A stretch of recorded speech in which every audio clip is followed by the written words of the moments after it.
ሰላም እንደምን ቆያችሁኝ ውድ የፍላጎት ሚዲያ ቤተሰቦቼ እንደምን አላችሁ እንግዲህ በድጋሜ ተገናኝተናል ማለት ነው በዛሬው ሐሳባችን ደግሞ በርዕሱ ላይ ለማየት እንደሞከራችሁት የጥናት ሰዓት መጥፎ ልምዶች እንደ ልምድ አድርገናቸው ወይ ደግሞ የሚጠቅሙን መስለውን የምናደርጋቸውን 8 ነገሮች መተው ያሉብንን ነገሮች እነግራችኋለሁ ማለት ነው እነዚህን ነገር ካላወቃችሁ ጥናት በመታጠኑበት ሰዓት ውጤታማ አትሆኑም ወይ ደግሞ እንደምትፈልጉት አይነት ውጤት አታስመዘግቡም ማለት ነው ስለዚህ እስከ መጨረሻው ድረስ አብራችሁኝ ከቆያችሁ ጥሩ ነገር ጥሩ ሐሳብ ጥሩ ለጥናታችሁ የሚያግዛችሁን ነገር ታተርፉበታላችሁ ማለት ነው እስከ መጨረሻው ድረስ ላይክ እና ሰብስክራይብ ያደርጋችሁ አብራችሁኝ ቆዩ ወይ ደግሞ በእናንተ ስታጠኑ ጎጂ የጥናት አካሄድ ነው ብላችሁ የምታስቡት ነገር ካለ ደግሞ ሁላችንም እንማማርበት ዘንድ ኮሜንት ላይ አስቀምጡልኝ ማለት ነው እስከ መጨረሻው ድረስ አብራችሁን ቆዩ መልካም ጊዜ እሺ እንግዲህ መግቢያ ላይ እንደነገርኳችሁ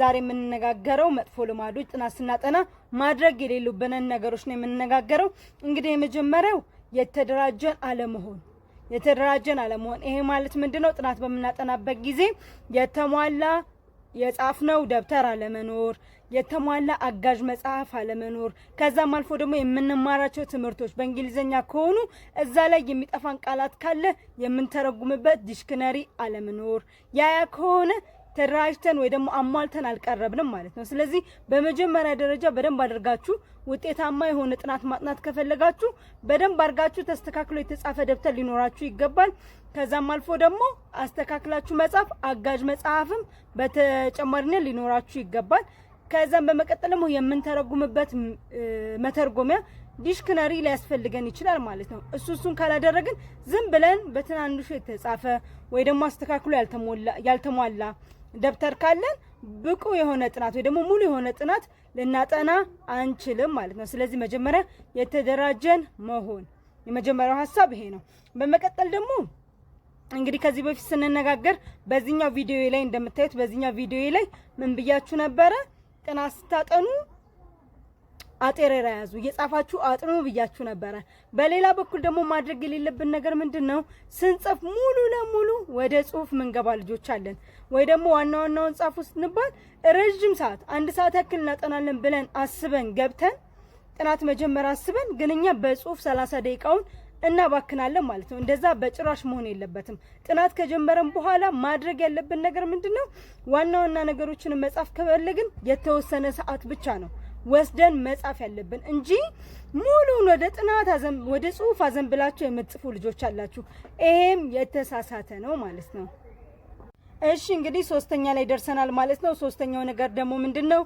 በየደቂቃው ስልካችሁን ቼክ መታረጉ ጥናት ጀምራችሁ በየደቂቃው ስልካችንን እየከፈትን ቼክ የምናደርግበት መንገድ የተሳሳተ ነው እንደዛ ማድረግ በጭራሽ የለብንም ስልካችን ላይ ያልጨረስነው ነገር ካለ መጨረስ አለብን ምክንያቱም ሐሳባችን ስልካችን ጋር ሆኖ ወደዚህኛው ትኩረት ሰጥተን የፈለግነውን ሐሳብ ማጥናት አንችልም ስለዚህ ማድረግ ያለባችሁ ነገር ምንድነው ስታጠኑ ስልካችሁን ማራቅ ወይ ሳይለንት ማድረግ ምንም አይነት ኖቲፊኬሽን ማየት የለባችሁም ስልካችሁ ጋር ያልጨረሳችሁት ወይ የምትጠብቁት ነገር ካለ ጨርሳችሁ ሐሳባችሁን ሰብስባችሁ ጥናት በጣም ሐሳብ መሰብሰብ የሚፈልግ ነገር ነው መሸምደድ የሚፈልግ ነገር ነው እኛ ጋር የምናዋህደው ነገር ነው ስለዚህ እዚህ ጋር ስልካችሁን 10 ጊዜ እየገባችሁ ቼክ የምታረጉት ነገር ፍጹም የተሳሳተ ነው እንደዛ ማድረግ አይጠበቅባችሁም ማለት ነው ከዛ በመቀጠል ደግሞ የማይጠበቅባችሁ ነገር ምንድነው አሁንም ከዚህ በፊት እረፍቱ ሰዱ ብያለሁ ረጅም የሆነ ጥናት ማጥናት ዋጋ የለውም ብዬ በባለፈው ቪዲዮ ላይ አሳይቻችኋለሁ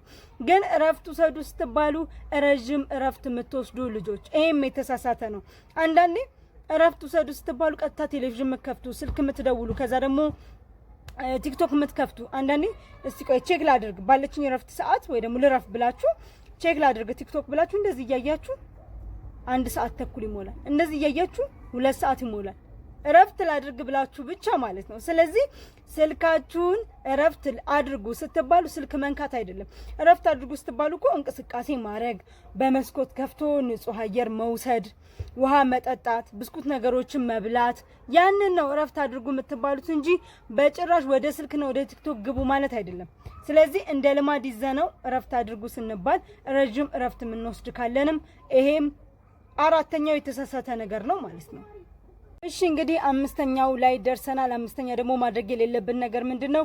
ሙዚቃ ማዳመጥ።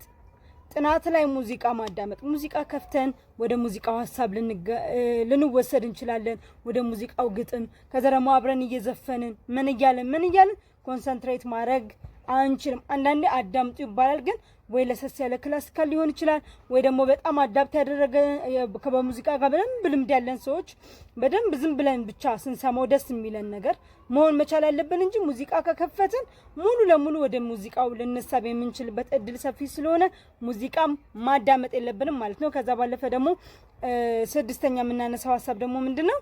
ጥናት ስናጠና ሰዓታችንን ማኔጅ ማድረግ መልመድ አለብን። ሰዓት አጠቃቀም ማወቅ አለብን። 1 ሰዓት እናጠናለን 2 ሰዓት እናጠናለን ብለን ወይ ደግሞ 1 ሰዓት እናጠናለን ብለን ጀምረን ልክ ሊያልቅ ሲል 1 ሰዓቱ መቻኮል፣ መጣደፍ፣ ቶሎ ገለጥ ብሎ መጨረስ፣ መዝጋት ምንም ነገር ሐሳቡን ዋናውን ኮንሴፕት ሳንይዝ የመጨረሻ ላይ ብቻ ሰዓቱ ስለደረሰብን መጣደፍ ስለሚታይ አሁንም ሰዓት አጠቃቀምን ማስተካከል መቻል አለብን ማለት ነው። ይሄኛው ስድስተኛው ነው። ሰባተኛ ነገር ደግሞ ምንድነው? እረፍት ማጣት። አሁንም ቢሆን ጥናትና እረፍት ማይለያዩ ነገሮች ናቸው። 5 ደቂቃም ቢሆን እረፍት ማድረግ አለብን። እረፍት ተነስተን እጃችንን ማንቀሳቀስ ሊሆን ይችላል፣ እግራችንን ማንቀሳቀስ ሊሆን ይችላል፣ ዞር ማለት ሊሆን ይችላል። እዛው ላይ ዝም ብላችሁ 1 ሰዓት የምትቀመጡ ይሄም በፍጹም የተሳሳተ ነገር ነው። የመጨረሻውና ደግሞ 8ኛው ሐሳብ ምንድነው? አልጋ ላይ ሆኖ ጥናት ማጥናት። አልጋ ላይ ሆኖ ጥናት ማጥናት በነገራችን ላይ እኔ ራሴ የገጠመኝ ነገር ነው። አልጋ ላይ ሆኜ አጠናለሁ ብዬ እንቅልፍ የወሰደብኝ ጊዜያቶች በጣም ብዙ ናቸው። ስለዚህ አልጋ ላይ ሆኖ ማጥናት እኔም በፍጹም የምመክረው ነገር አይደለም። ምክንያቱም እዛ ቦታ ላይ ሁለት ነገር ልናደርግ ነው። አንድ የመኝታ ቦታችን ነው፣ መተኛት ለምደናል እዛ ቦታ ላይ። ሁለተኛ ደግሞ ልናጠናበት ነው። ገባችሁ? ከዛ የበለጠው ነገር ሊስበን ነው። አንዳንዴ ጥናት ጋር ስናስብ ምንድነው ቦታ ያንን ቦታ ላይ ስንሄድ በደንብ ፎከስ ወደ ጥናት የሚከተን ነገር መሆን አለበት። ቦታ ወሳኝ ነው ለጥናት እጅግ በጣም ቦታ ወሳኝና መመረጥ ያለበት ነገር ቢኖር ቦታ ነው። አንድ ቦታ ላይ ሆነን የምናጠና ከሆነ አይምሮአችን ያንን ነገር ሲያስብ ጥናት ነው የሚመጣበት። አይምሮአችን አልጋ ሳይ ምንድነው የሚመጣበት? መተኛት ነው። ሌላ ነገር ምንም ነገር ሊሆን አይችልም። ስለዚህ እዛ ቦታ ላይ ስናጠና ወደ እንቅልፍ መወሰዳችን ሊበዛ ይችላል። በዛ ላይ ለአቀማመጥ ላይ ይመቸን ይችላል፣ ለመጻፍ ላይ ይመቸን ይችላል፣ እንቅስቃሴ ለማድረግ ላይ ይመቸን ይችላል፣ ለብዙ ነገር። ስለዚህ እንደውም ጥናት ስታጠኑ ቦታ ምረጡ። እዚህ ጋር አሁን የኔ ሳጠና በደንብ ትኩረት መስጠት ማጥናት ካልቻልኩኝ አሁንም ቦታ መፈለግ ማቆም የለብኝም። ቤት ውስጥ ሆኜ ሳጠና አሁንም በደንብ ትኩረት ሰጥቼ ውጤታማ መሆን ካልቻልኩ ላይብረሪ ሞክራለሁ። ላይብረሪ ደግሞ አሁንም የማይመቸው ሰው ካለ ፓርኮች፣ መናፈሻዎች ሞክራለሁ። አሁንም እያልኩኝ በደንብ መሞክርባቸውን ቦታዎች ያሰፋለሁ። ምክንያቱም አንድ ቦታ ላይ ዛሬ ተደጋጋሚ ስታጠኑ ያንን ቦታ በመናይበት ጊዜ የሚመጣብን ምንድነው? ጥናት ነው እንጂ አልጋ ላይ በምንቀመጥበት ጊዜ የሚመጣብን እንቅልፍ ነው። በእንቅልፍ ተሸውደን ልንሄድ እንችላለን። ይበልጥ ደግሞ ሊጫጫነንም ሊያደክመንም ይችላል። ስለዚህ እንደኔ አልጋ ላይ ጥናት አይመከርም ማለት ነው። እኔ አልመክርም። እስቲ እንግዲህ እናንተ ደግሞ ይሄን አድርጌ በጣም ውጤታማ ሆኛለሁ የምትሉ ከዛም አልፎ ደግሞ ሳጠና እዚህኛው ቦታ ላይ ሆኜ ሳጠና በጣም ውጤታማ ሆኛለሁ ብትጠቀሙበት የምትሉ ልጆች ካላችሁ ኮሜንት ላይ ጻፉልን። ከዛ ውጭ ደግሞ መደረግ የለባቸውም የምትሉት ሐሳብ ደግሞ ካለ አሁንም ኮሜንት ላይ ጻፉልኝና እንማማርበታለን ማለት ነው። ለዛሬ እንግዲህ እነዚህ 8 ነገሮች መጥፎ ልማዶች ናቸው ጥናት ስናጠና ባናደርጋቸው ብዬ የማስባቸውን ነገሮች ለማቅረብ ሞክሬያለሁ ማለት ነው። የተወሰነም ነገር ቢሆን እንዳተረፋችሁበት ባለሙሉ እምነት ነኝ። እስከ መጨረሻው ድረስ ደግሞ አብራችሁኝ ስለቆያችሁ እጅግ በጣም አድርጌ አመሰግናለሁ። መልካም ጊዜ